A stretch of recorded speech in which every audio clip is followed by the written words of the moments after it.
The Roman presence on the battlefield was immense. You don't conquer 40% of Europe without knowing what you're doing. But how did the Romans do it? Today, we're diving deep into the fascinating world of the Roman army, and specifically the incredible military tactics that made them so unbeatable. Looking deeper into the tactics that they deployed, you start to ask questions. How did they pull off those epic victories time and time again? What enabled them to become such a force of nature? Was it their discipline, their formations, their armor, or maybe something as simple as just their weapons?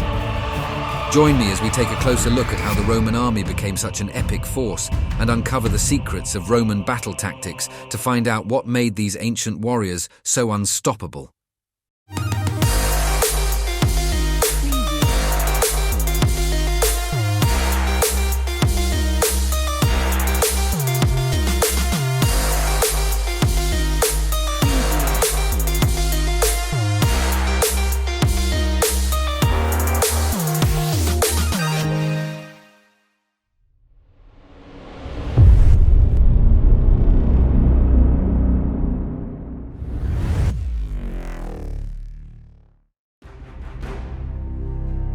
Throughout history, few military forces have left a mark as lasting as the legions of ancient Rome.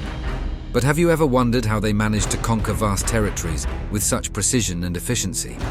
What were the secrets behind the success of Roman battle tactics? How did these highly trained soldiers achieve victory after victory against seemingly insurmountable odds? Well, let me explain. The key to understanding Roman battle tactics lies in their meticulous preparation, discipline, and adaptability. It all started with a 4-month training program, and before recruits ever laid hands on a weapon, they were taught marching skills. This was because any formation risked spreading out due to stragglers lingering at the back. The Roman army was all about pushing their soldiers to the limits, and their training programs were no joke. Recruits had to take part in a grueling 18-mile march, followed by an even more intense 22-mile trek, each one needing to be finished in 5 hours. But it didn't stop there. Alongside all that marching, soldiers were put through their paces in gymnastic routines that tested their agility and flexibility. And as if that wasn't enough, swimming exercises were also part of the regiment, honing not just their physical strength but their endurance too. Basically, the Romans weren't just about brute force. They knew that to conquer the world, you needed soldiers who were as tough as they come, and that meant being fit in body and in mind. This gave the Roman infantry a solid foundation to build from. Following their conditioning, the recruits proceeded to undergo weapons training, a task regarded with such significance that weapons instructors often received double rations. All weapons training replaced the usual metal swords and javelins with wooden ones. These wooden counterparts were designed to be twice as heavy as the real deal, so that when it came to battle, soldiers could easily wield their weapons. However, I would argue that one of the most significant aspects of infantry training for the Romans was their discipline. During their training, a great sense of duty, loyalty, and obedience to command was instilled in them. This enabled them to respond quickly and decisively in the heat of battle, allowing them to execute complex maneuvers with precision. This discipline was the foundation of their success and allowed them to outthink and outwit their opponents time and time again. It allowed them to withstand enemy assaults, maintain cohesion, and exploit vulnerabilities with calculated precision, contributing significantly to their victories on the battlefield.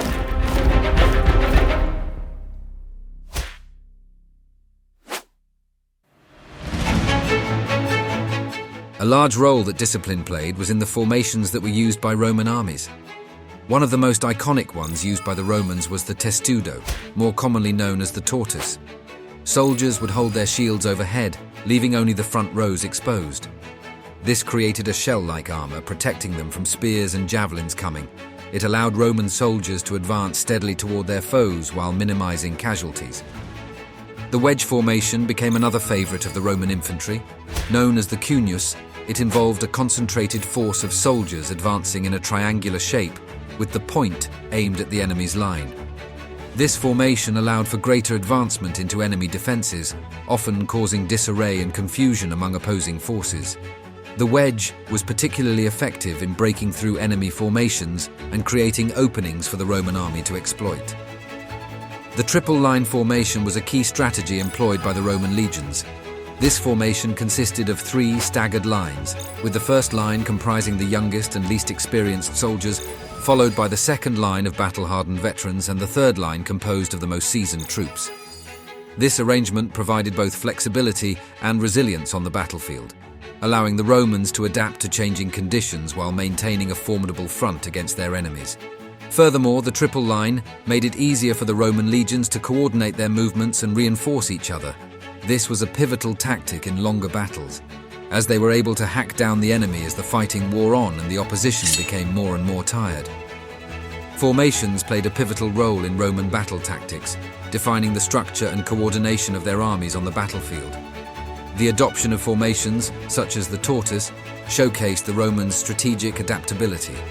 These formations also meant that a Roman army could maneuver across the battlefield, enabling Roman legions to exploit weaknesses in enemy lines and maintain control over the chaos of combat.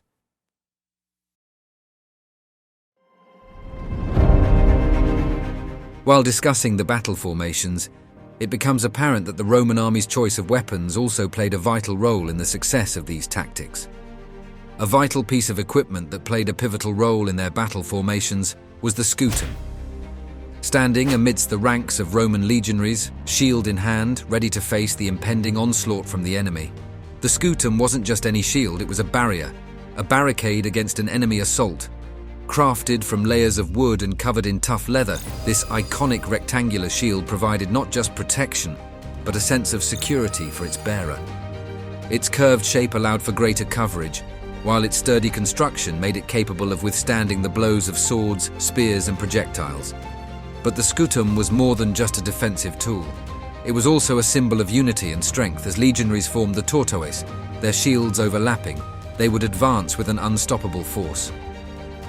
In the hands of Roman soldiers, the scutum wasn't just a piece of equipment. It was one of the major reasons for Roman superiority on the battlefield. The pilum, a fearsome javelin meticulously crafted for penetrating enemy shields and armor, went hand in hand with the scutum. The pilum's design incorporated a sturdy shaft and an iron head, engineered to inflict maximum damage upon impact. When launched en masse by legionaries, the pilum barrage posed a daunting threat, disrupting enemy formations and causing chaos among their ranks. Its effectiveness lay not only in its ability to pierce defenses, but also in its potential to disable adversaries, leaving them vulnerable to successive assaults. The pilum wasn't just any old weapon for the Romans, it was their signature move in a fight, showing off their smart and fierce determination when it came to battle. As well as the formidable pilum, let's dive into the heart of Roman infantry combat, the gladius.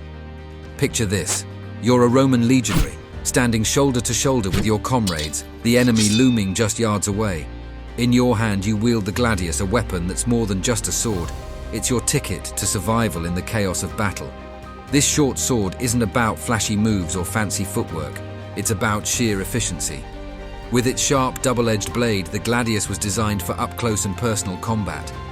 It wasn't just a weapon, it was an extension of the Roman soldier's arm, a trusty companion in the heat of battle. Whether thrusting or slashing, the gladius was devastatingly effective, capable of piercing armor and flesh with surgical precision.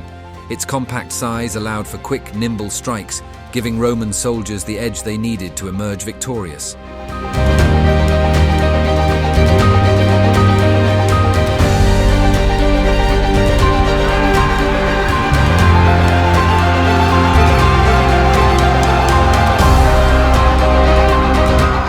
It's clear that a combination of their training, ruthless discipline, weapons, and military tactics in part led to the success of the Roman Empire, and why they were able to conquer from Lusitania in modern-day Portugal to the west, all the way to Mesopotamia, which is now Iraq, in the east, as well as most of northern Africa from modern-day Morocco, across to Egypt.